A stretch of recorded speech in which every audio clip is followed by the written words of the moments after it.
For the first time in a decade, the Blue Jays are American League East champions. Hey everyone, welcome into another edition of Long Ball. Rob Wong and Toronto Sun Blue Jays writer Rob Longley with you. And Rob, last time we talked, the Blue Jays were on a bit of a losing streak, and we weren't sure exactly how this was going to play out. But after 162 games, the Blue Jays found themselves in a spot they haven't been since 2015, winning the AL East crown. And for the first time in this era of Jays baseball, are now headed to the ALDS after getting that bye. We'll talk about the ALDS more in just a moment. But when you look back at this regular season specifically, what do you think you'll remember the most? Probably the resiliency, Rob. I mean, for a team to go from last to first, for a team to go from 74 wins to 94 wins, for a team that, you know, a lot of people had almost written off after last year, to come back the way that they did, it takes a lot of things to go right, first off, and you know, it takes some additions, but it really takes an internal look at one another and look in the mirror and sort of figure out a way to improve. And they did that, you know, and they came out to start the season with a belief that they could have some success. And then as the season went along, the sense of chemistry that developed was really strong. They believed in each other, like I said, but more importantly, when they were behind in games, they never sort of felt that they could lose. And you know, when a team gets that sort of self-confidence and you get guys up and down the lineup, especially towards the bottom of the lineup, guys who haven't really had this kind of accomplishment in the major leagues, like Nathan Lucas, Ernie Clement to a lesser extent, Addison Barger, guys like that leading directly to wins, and so many come from behind wins in that bunch that they had. Then you start to feel like you're around something special, and I think that just sort of manifested itself, and it really showed up again in the final week of the season when the Jays had to win their final 4 games to clinch a division that 2 weeks ago looked like it was a sure thing. So yeah, when I look back at this team, I think they were so easy to be embraced by the fan base, and a lot of that had to do with the way they won those games and come from behind fashion.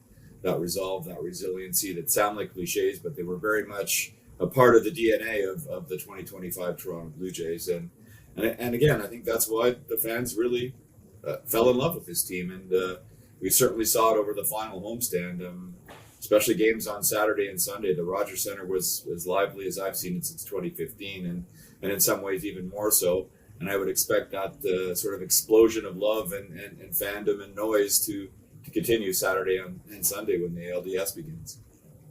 Well, as John Schneider said it in his speech there before the celebration, that they did it their way with some expletives. You left out a word, Rob. You left out a word. Yeah. I can't say that on this network, unfortunately, but he was very passionate. He loves giving those speeches. Clearly, it means the Blue Jays are doing well. So because of the bye, the Blue Jays have given themselves the luxury of setting up their rotation any way they want for the ALDS. We saw the Blue Jays give Kevin Gausman the ball in game 162. Unfortunately, not one of his best performances. It was on regular rest. He will get extra rest here if he is the game 1 starter for Saturday. We've got Shane Bieber in the mix as well. I'm sure there are some people even throwing out Trey Savage's name based on how he has looked so far in his major league career. But if you're John Schneider, Rob, who are you giving the ball to in game number 1? Well, I guess first off, you hope that they don't get too goofy and too brainy in their decisions and try to overthink things like they've done in the past in the postseason. And I think you really have to give it to Kevin Gausman. I mean, he's been their guy all season. He's especially been their guy for most of the past month, the last month of the season, helped them make that push across the line. Yeah, you're right. He wasn't at his best on Sunday, but you know he's feeling strong. He is a veteran leader on this team, and frankly deserves the ball in game 1. You could certainly make a case for Shane Bieber, and I would fully expect that he would get it in game 2. But you give it to Gausman, then you also give him the opportunity to pitch game 5. And I think that he has earned that, not just this season, but in his time as a Blue Jay, and probably gives the team their best chance to win. Now, it'll be interesting to see how the team manages the rest of it, and what sort of a leash Gausman will be on. If he struggles a little bit like he did on Sunday out of the gate, when do you go to Eric Lauer, who's been such a great story for this team? At least you've got a guy in the bullpen that can help you, can give you a bunch of innings. And, you know, probably an untold story of this team over the past couple of weeks was the improvement of the bullpen. So it'll be interesting to see how they manage the starters through games. But for me, it's Gosman, then on to Beaver, and I think Trey Savage. I think he has proven that he should be the guy for Game 3.